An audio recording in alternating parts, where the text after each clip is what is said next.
Welcome to MEP Basics. In this video, we will clearly understand the full form and scope of MEP. MEP stands for Mechanical, Electrical, and Plumbing. These systems are essential for any modern building.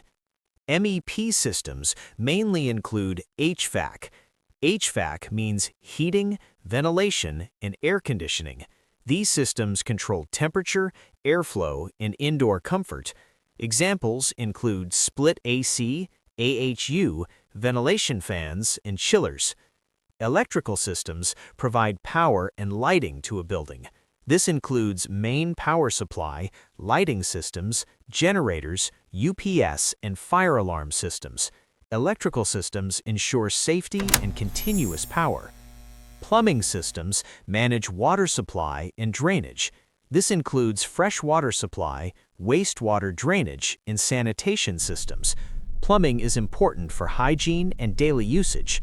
All MEP systems work together. Without MEP, a building cannot function properly.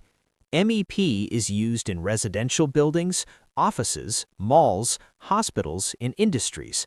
MEP engineers and technicians play a key role in construction and facility management. In the next videos, we will explain each MEP system in detail with practical site examples. Subscribe to MEP Basics to learn MEP.